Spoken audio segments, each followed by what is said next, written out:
Congressman Janet Garin kinundina ng taong bayan dahil sa pagiging desperada nitong kalimutan ang nakawan sa 2025 budget para walang managot. Naturang kongresista na lusaw sa kahihiyan matapos tawaging malinis si Martin Romualdez. Pero bago ang lahat, kung hindi pa kayo nakapag-subscribe sa channel na ito, please do subscribe para mas maging updated pa kayo sa mga susunod kong mga videos. Diritsahang sinupla ni Congressman Edgar Erice si Congressman Janet Garin dahil sa patuloy na pagnaungaw nito sa Kamara para lang sugpuing kalimutan na lang ang nakawan sa 2025 budget. Dahil dito, mga baho ni Garin na mayagpak matapos ilantad ng taong bayan. Ang pagiging desperada ni Garin ay ugat ng kanyang takot na ikantanin ang kanyang pangalan na humahakot sa kaban ng bayan.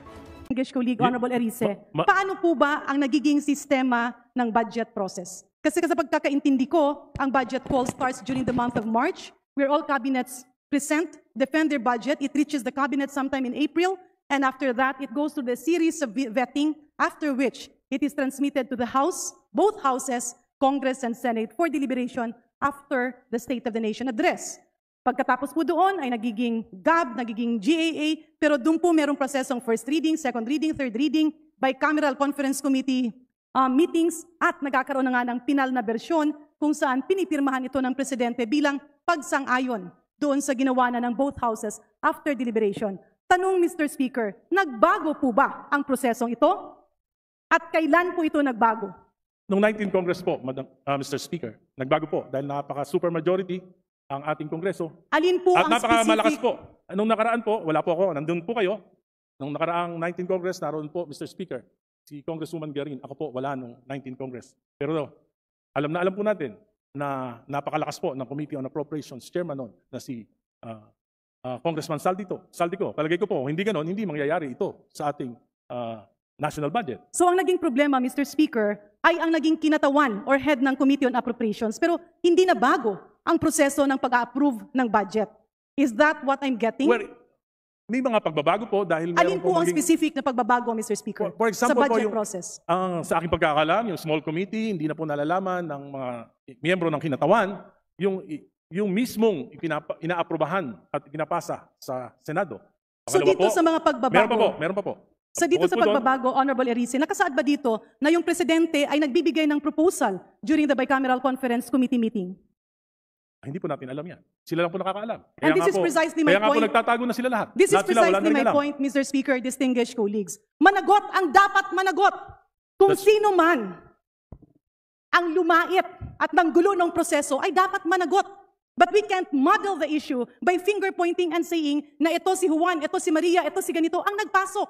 Mas lalong nagiging magulo ang sistema. Ang katotohanan, Mr. Speaker, with due respect, Honorable Erice, merong proseso, merong sistema, nagkataon lang na malamang may umabuso. At yung pag-abuso na yon ay hindi mo pwedeng ituro sa kahit sino na walang preba.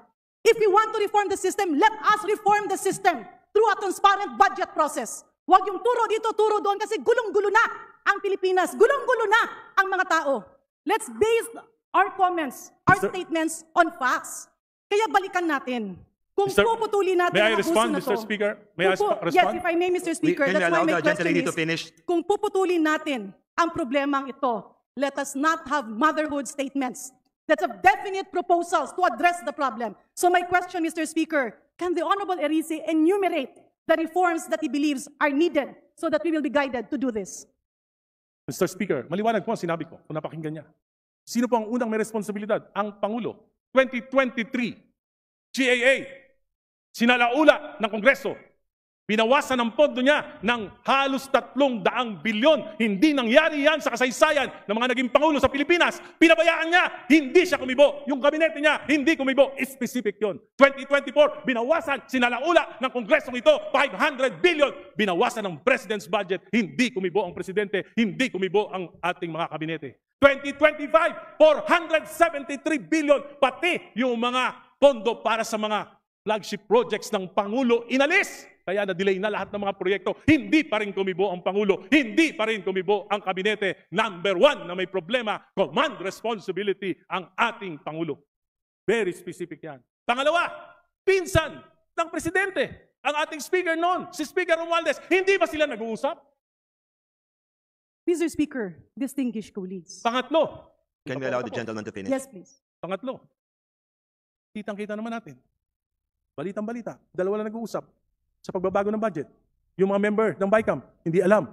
Sinabi ni Senate Finance Chief Grace po, pinirmahan niya lang pero hindi siya alam. Ang si Senate President Chis Escudero lang at si Chairman Saldico lang ang nag-usap. Regular ba yun? Hindi po regular yun. Maliwanag po yung mga sinasabi ko. Specific. Mr. Speaker, ulitin ko lang po. Ang reformang narinig ko sa ating kagalang-galang na kulig ay hindi sang-ayon dun sa aking ekspektasyon, if I may, pasensya na po. Kasi nga, ang tanong ko is, what are the specific reforms that we need? Unfortunately, what I am hearing are allegations, number 1, binawasan ang mga budget. Number 2, magpinsan ang presidente at ang speaker. Number 3, nagpirmahan ay 2 tao lamang. Mr. Speaker, distinguished colleagues, andyan nga ang problema. Nakita ngayon ay hinahanapan ng solusyon. And if we are talking about reforms, the reforms should actually be on accountability, on transparency. Ano bang reforma? Number 1, transparent budget process. Number 2, napaka-imposible naman. Napipirma ka ng mga bagay na hindi mo alam. Kasi ang pumipirma ng budget ay ang bicameral conference committee members. In other words, balikan natin. If we need reforms, babalik tayo, totoo ba na nahimik ang mga kabinete?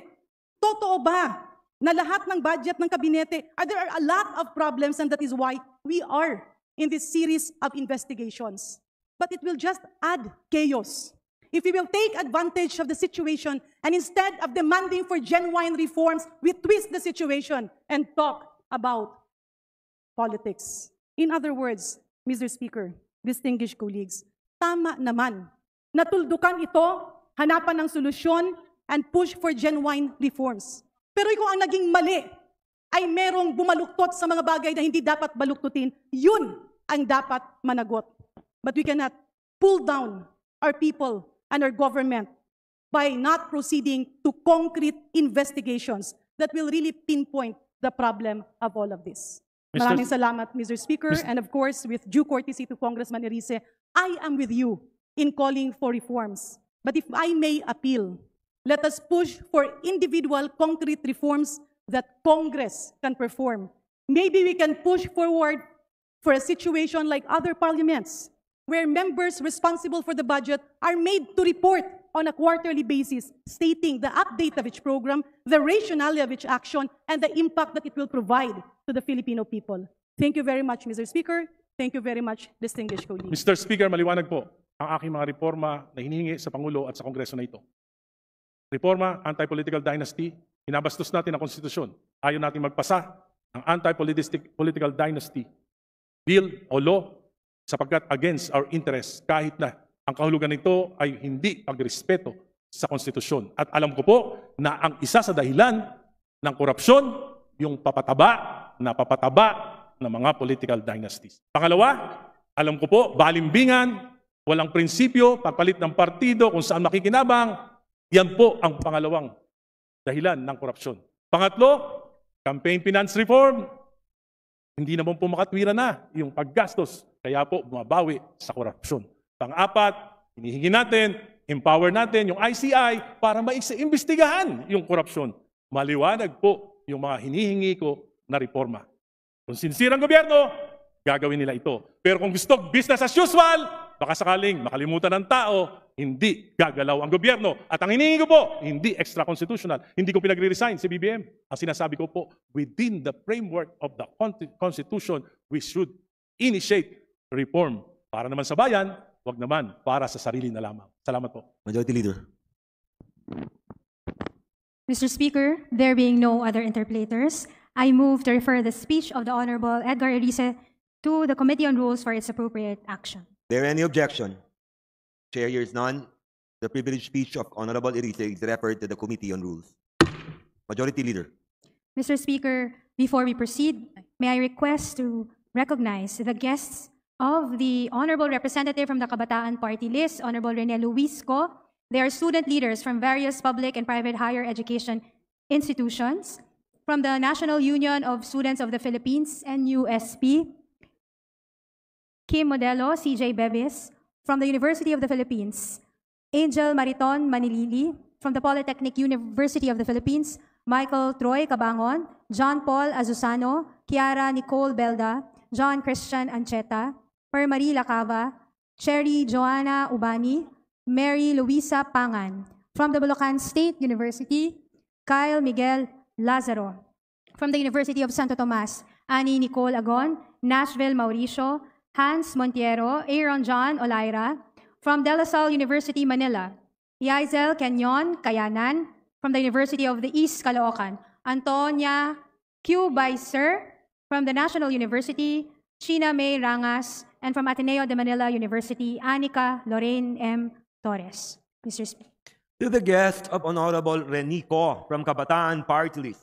Welcome to the House of Representatives. Majority Leader.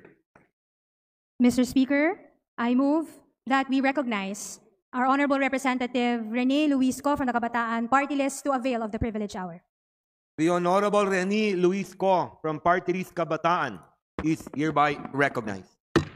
Thank you, Mr. Speaker. Ginoong Speaker, distinguished colleagues, maalab na pandaigdigan at pambansang araw ng mga mag-aaral.